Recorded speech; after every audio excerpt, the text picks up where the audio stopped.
dereva atakayepaki kwenye service road, RPC kwa kuwa yupo, nitaomba uniandalie vijana kadhaa ambao kutoka kwenye ofisi yangu watalipwa wafanye kazi ya kusaidiana na watu wa TANROADS. Kamata dereva yoyote aliyepaki kwenye service road. Sasa kama amepaki kwa sababu gari limeharibika au vinginevyo, basi hayo maelezo atakwenda kutoa akiwa ndani. Kwa nini tunasema hivi? Ni kwamba lazima turejeshe Dar es Salaam yenye hadhi, yenye heshima, kwamba kila kitu kikae mahali pake. Imetosha uholela wa Dar es Salaam kwa kila jambo, is enough. Kwa hiyo tufike wakati tuchukue hatua za dhati. Watu wa TANROADS, na nikitoka hapa watu wa TANROADS mkaendelee na utaratibu kwenye barabara zingine zile za Shakilango, ili kesho kutwa nitakapokwenda mabasi yote nisiyaone kwenye uso wa barabara.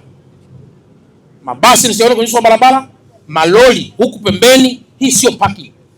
Ukienda pale darajani pale, sijui ile daraja lile pale, kuna lori pale lilikuwepo pale chini pale, mpaka zimeota nyasi. Sijui kama utakuwa umeliona.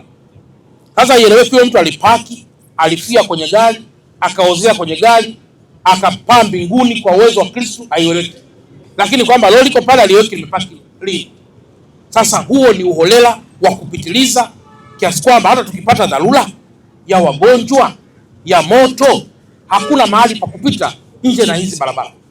Zitafunguliwa katika shughuli maalum, na sio kila mmoja kuja tu kupaki. Aenda kapaki huko ndani ambako anafanyia shughuli. Hii is for the public use. Uwezo kama unatumia huko, na kama mnatoa vibali vya watu si kupaki, achaneni na hizo hela. Hizo ni hela za moto.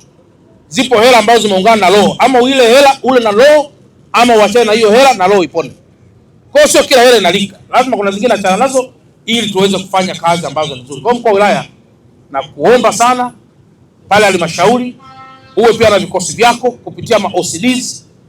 RPC na hapa juu atakuwa ni overall, anaangalia kupitia jana TANROADS. Barabara zetu ni aibu, barabara hizi kujifunga. Dereva anapaki hapa anapotea. Kwa nini anapotea? Kwa sababu tajiri naye anaona kitu cha kawaida. Kamata wote weka ndani. Alafu baada ya hapo malori haya yote ataondoka hapa barabarani. Mbona leo hayapo malori? Eti jamani, leo mnaona malori hapa. Sasa tuweze kuishi kwa huu nafiki mdogo mdogo wa leo yapo, kesho hayapo.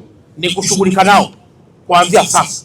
Kama unataka parking, naenda kanunue parking, naenda kapaki parking eneo la hapo. Huo ndio uwekezaji mzuri. Kwa hiyo nimeona nitoe maelekezo ndugu zanguni waandishi wa habari na barabara zingine zote, Mheshimiwa Mkuu wa Wilaya, kutoka sasa na kuendelea, kama tusirudi nyuma, ili tuwafundishe watu kutii sheria bila kushurutishwa. Watii sheria kwa hiari yao wenyewe. Baada ya kusema haya, mimi nakushukuru. Na kwa mantikio sasa, kwa sababu umeshauri kwamba kwa umuhimu wa watu hawa ambao nimesema leo saa 10, ushauri ambao umeutoa iwe Jumatano asubuhi. Kwa hiyo naupokea ushauri wa Jumatano asubuhi ili wote wawepo tuweze kushughulika na jambo hilo kwa pamoja.